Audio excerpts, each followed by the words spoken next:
When somebody says something that makes you angry and you wish they would go away, please look deeply with the eyes of impermanence.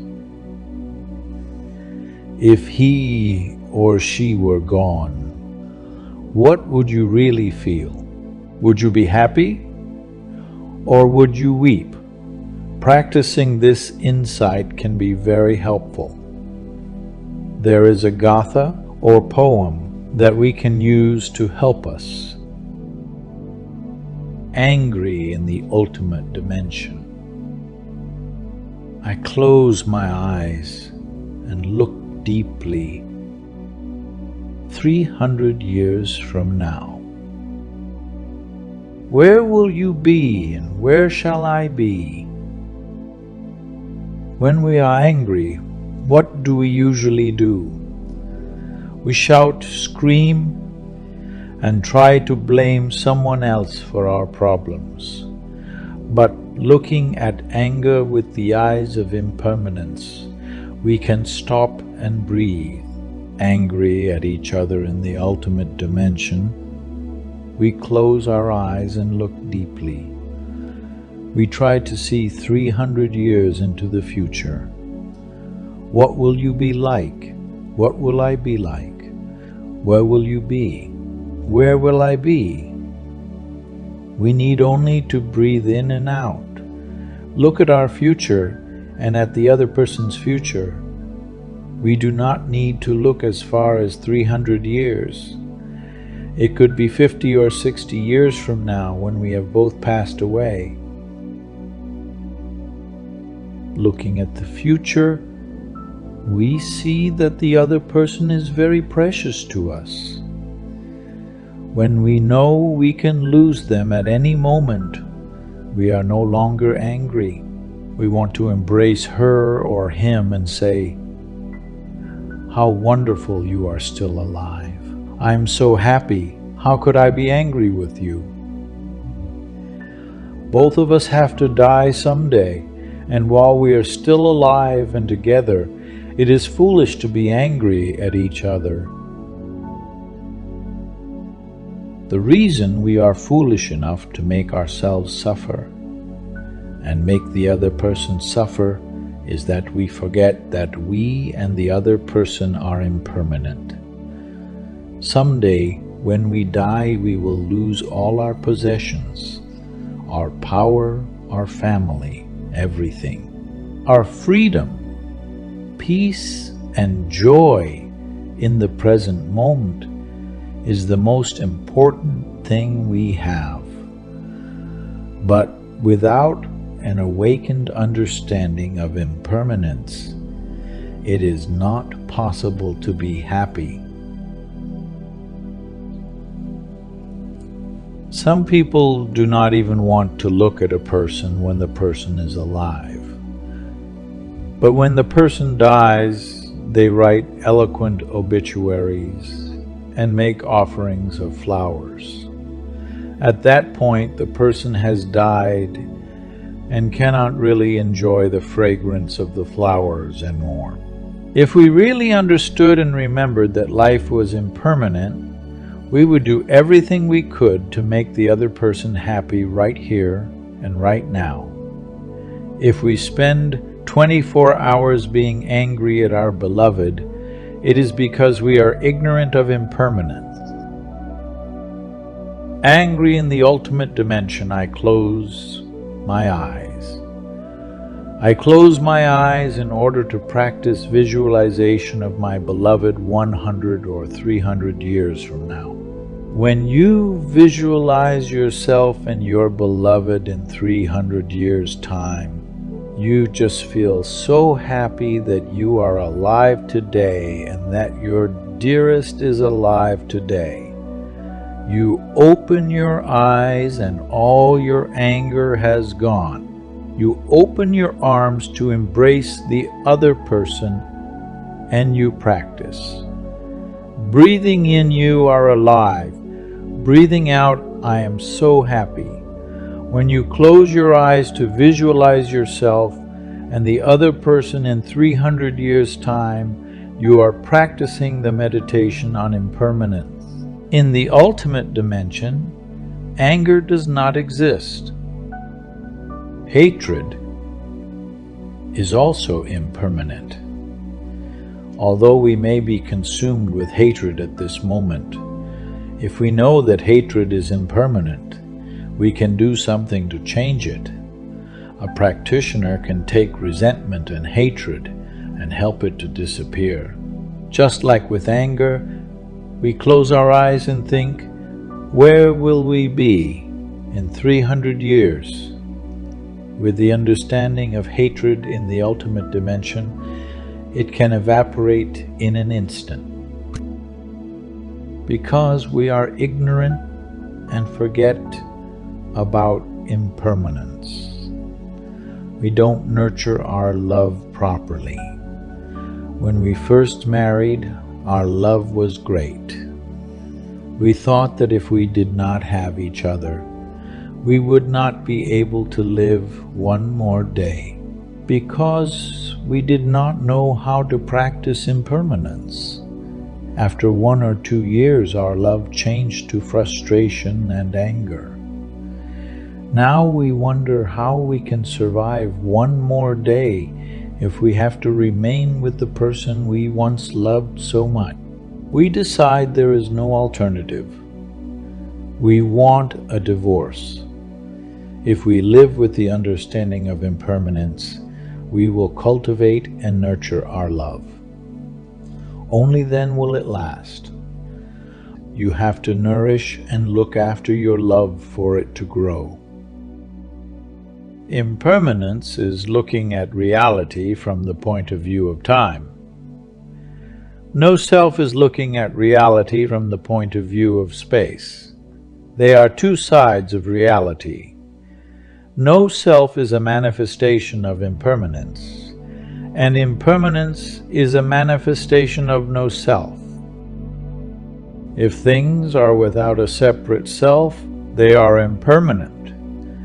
Impermanence means being transformed at every moment. This is reality. And since there is nothing unchanging, how can there be a permanent self, a separate self?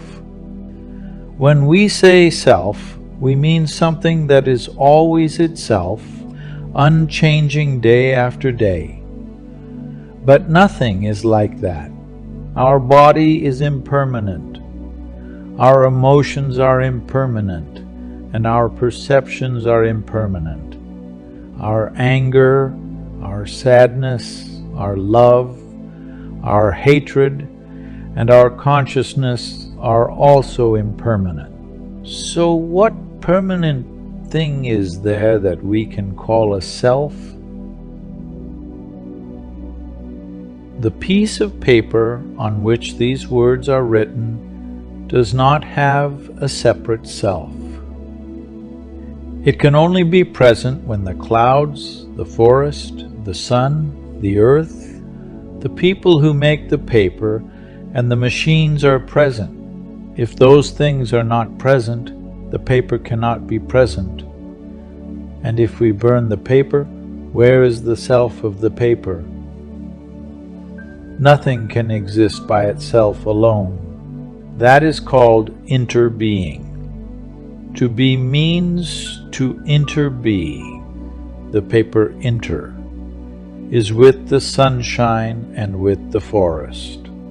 The flower cannot exist by itself alone. It has to interbe with soil, rain, weeds, and insects. There is no being. There is only interbeing. Looking deeply into a flower, we see that the flower is made of non-flower elements. We can describe the flower as being full of everything. There is nothing that is not present in the flower. We see sunshine, we see the rain, we see clouds, we see the earth, and we also see time and space in the flower. A flower, like everything else, is made entirely of non-flower elements. The whole cosmos has come together in order to help the flower manifest herself. The flower is full of everything except one thing, a separate self, a separate identity. The flower cannot be by itself alone. The flower has to be with the sunshine, the cloud, and everything in the cosmos. If we understand being in terms of interbeing, then we are much closer to the truth. Interbeing is not being, and it is not non-being. Interbeing means being empty of a separate identity, empty of a separate self. No self also means emptiness, a technical term in Buddhism that means the absence of a separate self. We are of the nature of no self, but that does not mean that we are not here. It does not mean that nothing exists. A glass can be empty or full of tea, but in order to be either empty or full, the glass has to be there. So emptiness does not mean non-being, and it does not mean being either. It transcends all concept. If you touch deeply the nature of impermanence, no self, and interbeing, you touch the ultimate dimension, the nature of nirvana. We think of our body as ourself or belonging to ourself. We think of our body as me or mine. But if you look deeply, you see that your body is also the body of your ancestors, of your parents, of your children, and of their children. So it is not a me, it is not a mine. Your body is full of everything else, limitless non-body elements except one thing, a separate existence. Impermanence has to be seen in the light of emptiness, of interbeing, and of non-self. These things are not negative. Emptiness is wonderful. Nagarjuna, the famous Buddhist teacher of the 2nd century, said, thanks to emptiness, everything is possible. You can see non-self in impermanence, and impermanence in non-self. You can say that impermanence is non-self seen from the angle of time, and non-self is impermanence seen from the angle of space. They are the same thing. That is why impermanence and non-self are. If you do not see impermanence in non-self, that is not non-self. If you do not see non-self in impermanence, that's not really impermanence. But that is not all. You have to see nirvana in impermanence, and you have to see nirvana in non-self. If I draw a line on one side, there will be impermanence and non-self. On the other side, there will be nirvana. That line may be helpful, although it could also be misleading. Nirvana means going beyond all concepts, even the concepts of no self and impermanence. If we have nirvana in no self and in impermanence, it means that we are not caught in no self and impermanence as ideas. If you take 3 cells from my body to make clones and make 3 children from these cells, all of them will have the genetic inheritance of my blood family and myself. But we all have one more inheritance. The body we inherit from our family is nature. We also have an inheritance from our environment. That is nurture. So imagine that we put these three clones into three different environments. If one of the children is put into an environment of drugs and gambling, he will probably become a person who enjoys drugs and gambling. He will not be a Buddhist monk like I am now. If you put another clone child into an environment of business and send him to a business school, he will probably become a businessman. This would occur even though the clones will all have the same genetic inheritance as I do. But I have been penetrated by the Buddha Dharma. The teachings of the Buddha and the practice will not be watered by business school. The seeds of selling, buying, and business will be watered. That clone may become a businessman. Although the eyes, nose, and ears will look just like me, this clone will be nothing like me. Let us say that we allow the third clone to become a monk. We put him in the Deer Park Monastery to be brought up by monks and nuns. Every day he hears the sutras and does walking meditation. That child will be more like the monk I am today. Nurture is extremely important. If you make 3 clones or 3,000 clones, the particular manifestation of the clone depends on the conditions that nurture that clone. The thinking, the love, the hate, the studying, and the work that surround him or her. Imagine if there are people who are afraid to let me go and they say, "Please give us a cell for us to clone." If I were to agree, I would also have to say, "Well, please let that clone be in a monastery like the Deer Park Monastery in California or Maple Forest Monastery in Vermont. Otherwise, he will suffer." Impermanence and no self are not rules to follow given to us by the Buddha. They are keys to open the door of reality. The idea of permanence is wrong, so the teaching on impermanence helps us correct our view of permanence. If we get caught in the idea of impermanence, we have not realized nirvana. The idea of self is wrong, so we use the idea of non-self to cure it.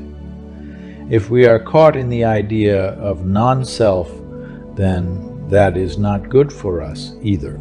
Impermanence and no self are keys to the practice. They are not absolute truths. We do not die for them or kill for them. In Buddhism, there are no ideas or prejudices that we kill for. We do not kill people simply because they do not accept our religion. The teachings of the Buddha are skillful means. They are not absolute truth. So we have to say that impermanence and no self are skillful means to help us come toward the truth. They are not absolute truth.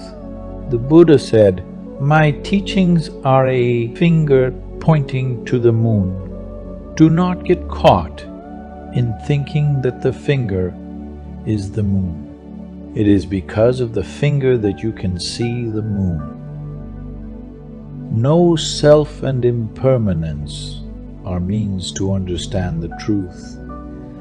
They are not the truth itself. They are instruments. They are not the ultimate truth. Impermanence is not a doctrine that you should feel you have to die for. You would never put someone in prison because they contradict you.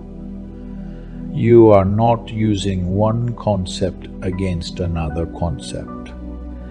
These means are to lead us to the ultimate truth. Buddhism is a skillful path to help us. It is not a path of fanatics. Buddhists can never go to war, shedding blood and killing thousands of people on behalf of religion. Because impermanence contains within herself the nature of nirvana, you are safe from being caught in an idea. When you study and practice this teaching, you free yourself from notions and concepts, including the concept of permanence and impermanence. This way, we arrive at freedom from suffering and fear. This is nirvana, the kingdom of God. We are scared because of our notions of birth and death, increasing and decreasing, being and non-being.